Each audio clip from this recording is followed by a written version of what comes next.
Hello everyone, I want to talk to you about a project I was lucky enough to be involved with back in 2024. This was a documentation project from HMS Exmouth, and the subject or the theme of the NAS Conference was to record and remember. HMS Exmouth sank very early on in World War II and with the loss of all hands, so we thought this was an ideal opportunity to record and remember the sacrifices made by those men on that ship. So normally you can go and see a battlefield, you can go to the graves in France, you can visit the beaches in France, you can visit the places where people sacrifice their lives in conflicts around the world, but you can't do that for a naval graveyard, a war grave at sea, if you like. That's what it looks like. So it's very important for us as divers to be able to visit these places, record what we see, and to be able to share that with people that don't have the privilege to be able to go and visit these sites. On the 21st of January 1940, HMS Exmouth was heading to Scapa Flow. She was escorting the Cyprian Prince from Aberdeen up to Scapa Flow. She was intercepted by a German submarine U-22, and at 4:25 in the morning, U-22 opened fire and fired a single torpedo from 1,500 meters, which ultimately hit HMS Exmouth and sank her with all hands. HMS Exmouth was the first surface warship to be lost in World War II with all hands, so she's a very significant loss in that regard. What we wanted to do is to try and combine various methods to tell the story of HMS Exmouth. We were aiming to use the ship's plans, narratives from the logs from the Cyprian Prince and from the U-boat, sketch drawings that we made underwater, photography, video, and also photogrammetry that we were intending to take underwater as well. Some of the challenges that we faced were, firstly, that the Exmouth sank with all hands, so there was no stories from it. There were no survivors, so we had no narrative from that perspective. She sank at night, so there were very few observations from Cypriot Prince or any other nearby vessels. And there are no sister ships that currently remain of HMS Exmouth, so it's very difficult for us to get a layout or any kind of idea of what the ship would have looked like. What we did have, though, was the logs from the submarine. We had the logs from the Cyprian Prince. We knew where she was, which is always a big bonus. We had the plans of the ship as well, and there's some commonality in ship design, which means that we could visit other ships and try and find out some kind of common features on them as well. So the project was led by myself and Lieutenant Commander Jen Smith. I took on the lead for the diving side of things, and Jen took on the organising of permits and logistics and that side of things.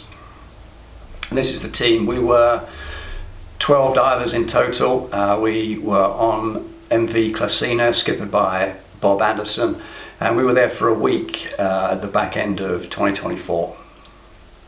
HMS Exmouth had 180 crew and was just over 100 meters long. She was powered by steam turbines, 2 propellers, and that was all powered by 3 Admiralty drum boilers. She could make 36 knots, and her primary armament was essentially quadruple 21-inch torpedo launchers, but there was also 4.7-inch Mark 9 guns as well, and depth charge throwers on the stern.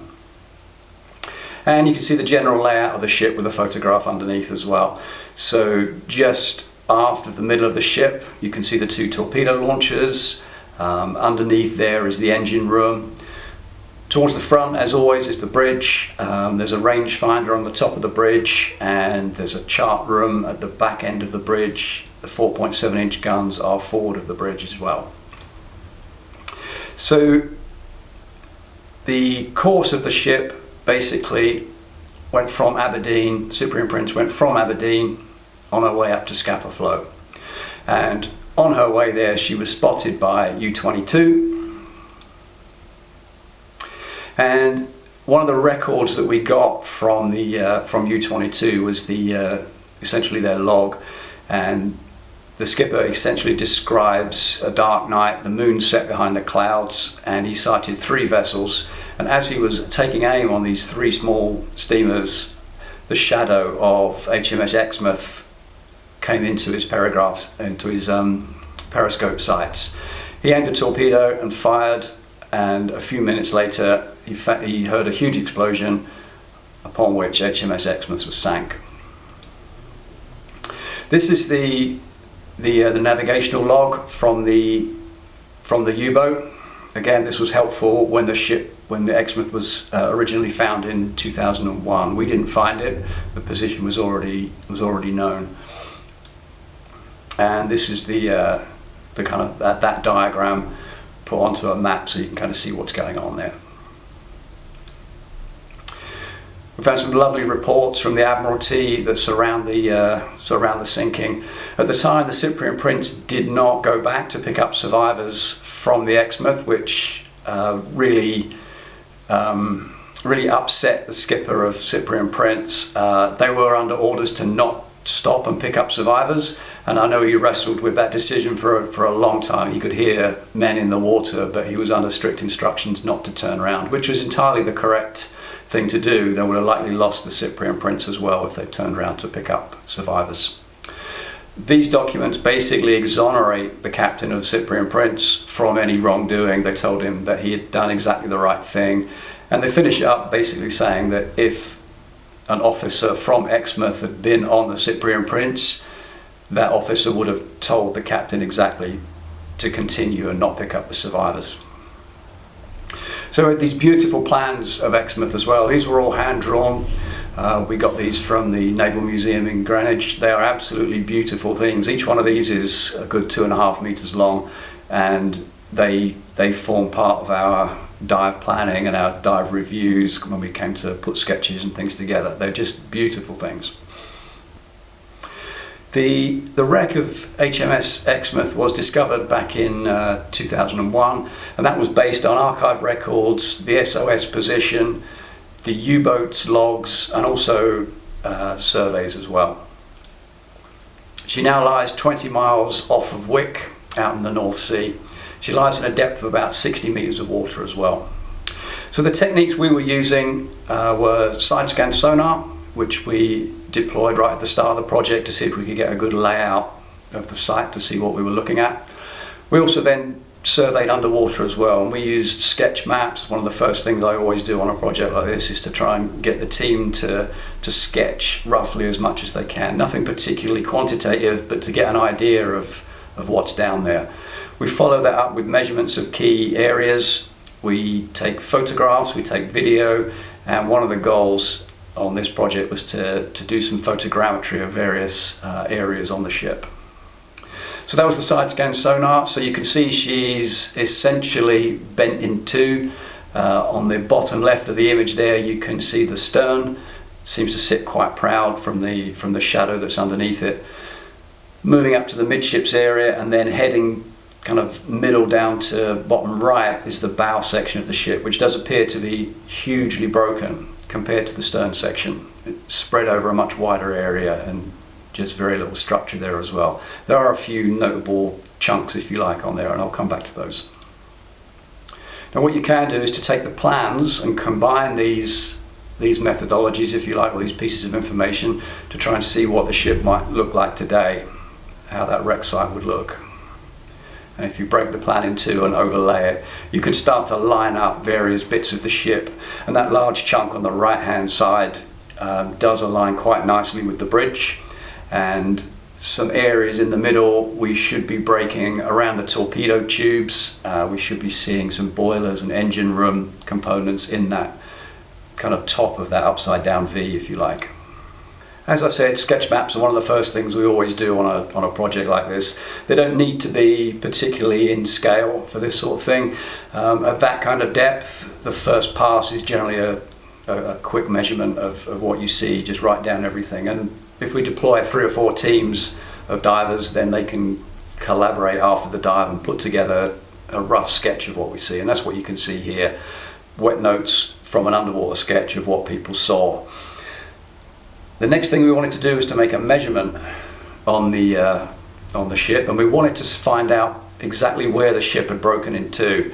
So this team here are measuring from the stern up to as close an identifiable point as we could along the axis of the stern, and that told us that the break should be around the engine room turbine area, which in fact it was. We collated all the sketch maps into one kind of prettier drawing, if you like, which is better labeled, and you can see that on the right hand side of this slide as well. And again, that sketch map can be again overlaid on the side scan sonar to line up various areas of things that we've seen and artifacts. And again, you can do the same thing with the plans as well. And this was the view we saw as we descended the shot line for the first time. And for any of you that do any wreck diving, you will know this is a very rare sight. The shot line landed right next to an auxiliary helm. So what you can see is a telegraph there and a helm. This was an auxiliary thing, and you can see on the slide, there's a tower between the two torpedo launchers, and the auxiliary helm would have been on the top of that. And there's a picture of what this would have looked like. So there's a telegraph, and there's the helm as well. So the small round structure with the square holes in it, that would have been the helm. So the wooden spokes, if you like, of the wheel, the ship's wheel, would have gone into that, and that would have been attached to the large brass thing that you can see on the left hand side of the image. The telegraph, the brass non-wreck version, is on the right hand side there, and that's the larger object towards the top of the helm thing. And what we did as well was we went to HMS Belfast and we looked for similar kinds of objects and artifacts. And there you can see on the right hand side, you can see a helm, and you can see a telegraph position, and there on the left are some images from the ship, from the HMS Exmouth wreck site. So you can see the arrow from the telegraph that would have said full ahead or astern. So our first attempt at photogrammetry, it takes a long time to produce photogrammetry. It takes an awful lot of images, and sometimes it doesn't work. But this is one of those examples where it didn't quite work as well. So it works for one view of the ship in this particular case, but if you rotate that round, it doesn't quite match up. But there's a few notable things that you can see here. Right in the middle at the top of the image is two what look like very large drums, but they're actually reduction gears from the turbines. So turbines spin at a very, very high speed, and what you need to do is to reduce that speed so that they can turn a propeller at the correct speed. So that's very, very large gear there, and it would have had a smaller gear attached to it, which would have come from the turbine, and the large gear drives the propeller shaft and then turns the propellers.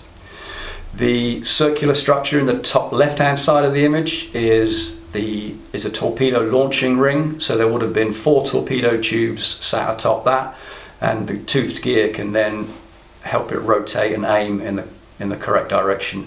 On the bottom right, you can also see another aiming ring from the other torpedo launching system.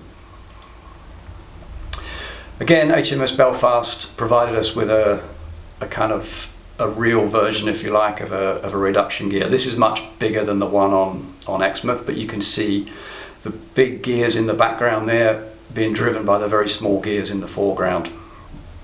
Again, allowing the propellers to turn at the right speed. This image is the torpedo launchers. There's 3 torpedo tubes here. There would have been 4. The 4th torpedo tube appears to be missing. We're not quite sure about why.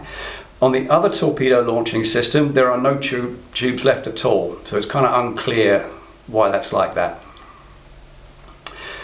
We found a picture of this is actually a German torpedo launcher, but the layout was very similar, but without that kind of helmet structure with some kind of range finding device on the top. So apart from that, they were very similar in design. And there were two of those arrangements on the stern of the ship, effectively, and you can see them there on the plans as well. And there again on Belfast, there is a 21-inch torpedo. These are much bigger than you think they'll be. They're a good 4 or 5 meters long, and obviously 21 inches in diameter. And this is our photogrammetry of the torpedo tubes. This took 300 or so images to put together, and we now have a simple video of a tour around the torpedo tubes.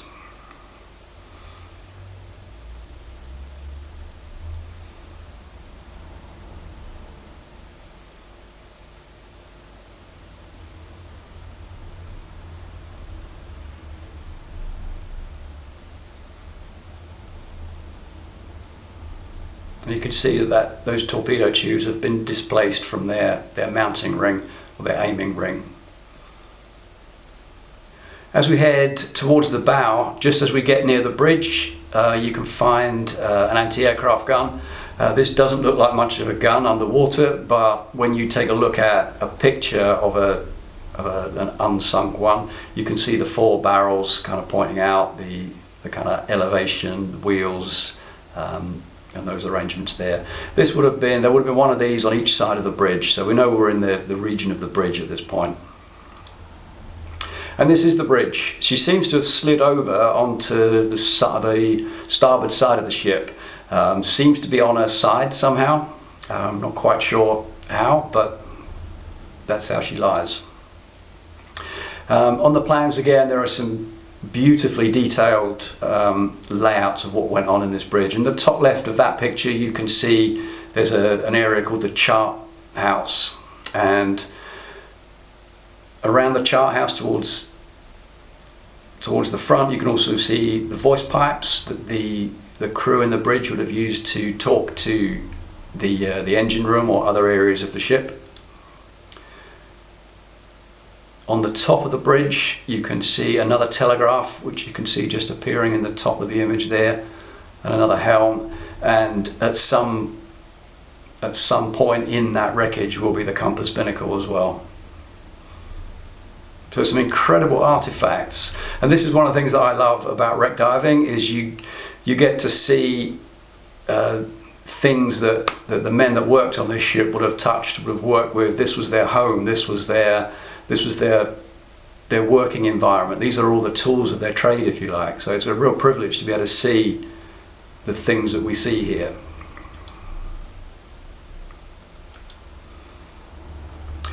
And this is an image from the back of the bridge, and you can just see kind of towards the bottom of that image, there's a brass plate that would have sat on the door, and that says chart house. And at the top right hand side of the image, you can see a sextant, which again is a really unusual thing to find on a shipwreck in these waters. And the fact that all these artifacts are here and in place, to me, is a real testament to how protection of wrecks is a real success.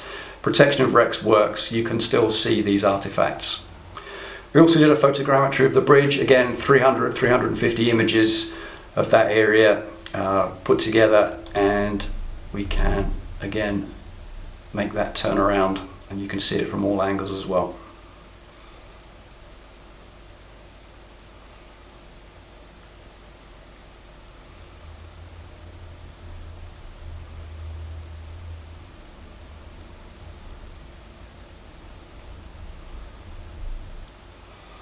And as we move on towards the bow, as we get right up to the end, you can see a hawse pipe. The anchor is in there as well. We only found one anchor. There would have been at least one more, but we never found that anywhere. And this kind of suggests that the front of the ship was blown up. Basically, there was a large explosion here, which, as a result of that torpedo, no doubt. And if we swim over now towards another piece of structure over here, you can see an anchor capstan and some other bits and pieces that you'd normally find on a bow.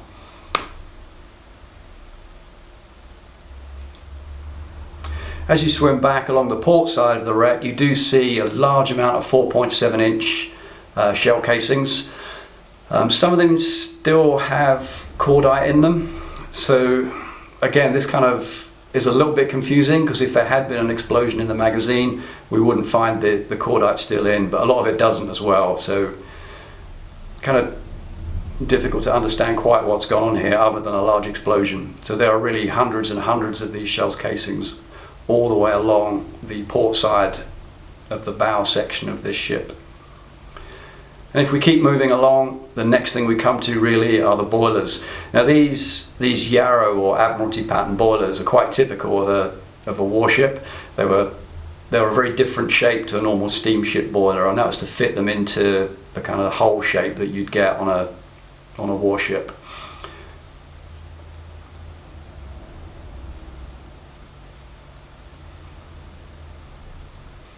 And there you can see the exact pattern of a typical Yarrow boiler, and in the image you can see one of the boiling tubes and then the multiple small pipes that would have allowed steam to move from one section to the next.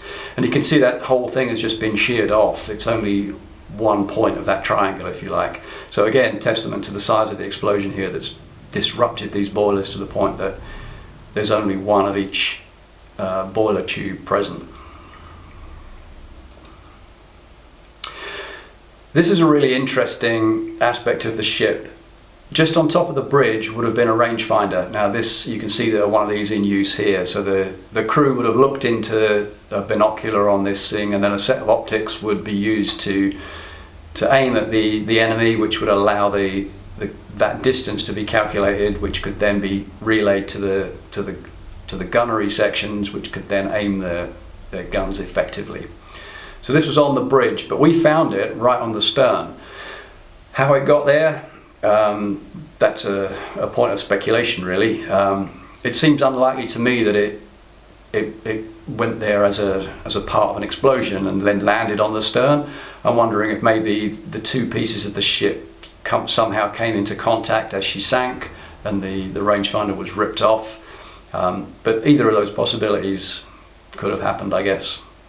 And you can see where the rangefinder should be, right on top of the bridge, and in fact we found it right on the stern. And there's a picture of it there. Towards where that sea urchin is and that long tube pointing out of the image, if you like, that's the end of the rangefinder. In the middle of that would have been the binocular, and then it continues on into the image where the other end of the optic would be. But it's all tangled up in multiple other pieces of steel, so it really has got tangled up in the wrong end of the ship somehow. This is the propeller of the ship, and you can see one of the blades sticking out from the sand. You can see how different this section of the ship is from the bow section. She sits much more intact, much more proud of the seabed, and actually looks like the hull of a ship.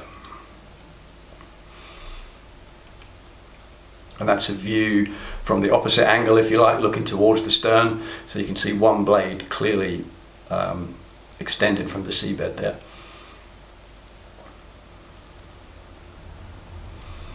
Now this section we found very, very interesting. On one of the very first dives, Jen discovered the footplate of HMS Exmouth.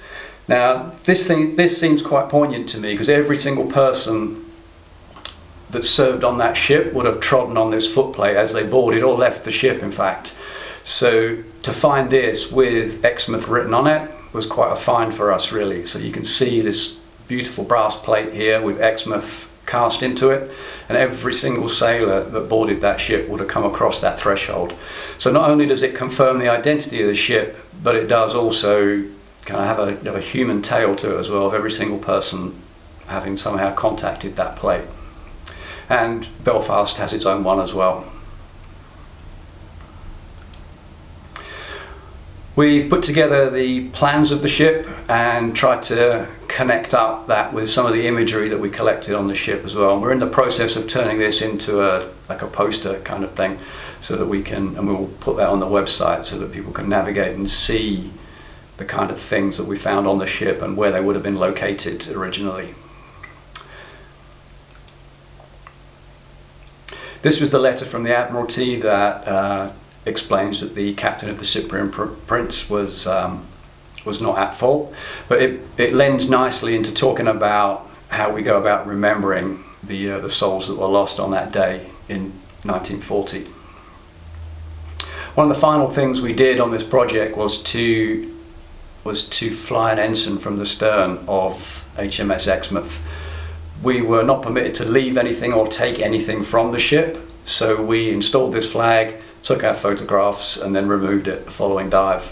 But I think it serves as a poignant reminder of the sacrifice made by those men. But it was noted by Jen that the last time that the ensign flew on HMS Exmouth was on 21st of January 1940. She would have gone down flying the ensign, and it was an emotional moment to fly that flag again. And there's another image of the ensign in full flight there. If you ever find yourself in Wick, I would strongly recommend you go to the Naval Cemetery, or to the main cemetery, and there is a section in there that has the graves of the sailors that did wash ashore. The vast majority of them did not, but their graves are marked, and you can go and visit them. And as always with graves like this, they are beautifully kept and a very fitting memorial to their lives. So I'll return to this image, which is the view of a naval grave, effectively. This is a war grave. It's the surface of the sea. It's very difficult for people to visit that now. But hopefully, with the work of diving teams like ours and others, then we can bring those memories back to life, and we can allow people to vicariously visit the graves of those sailors that were lost. You can follow our progress and how we continue to publish the documentation of this project on hms-exmouth.co.uk. And this project has also been supported by Kevin Heath at lostinwatersdeep.co.uk, and on that website is a whole range of other shipwrecks that Kevin and his team have explored and documented over the years, and it is an incredible resource for anybody interested in this kind of work. Thank you very much for your attention. I hope this video has come out all right.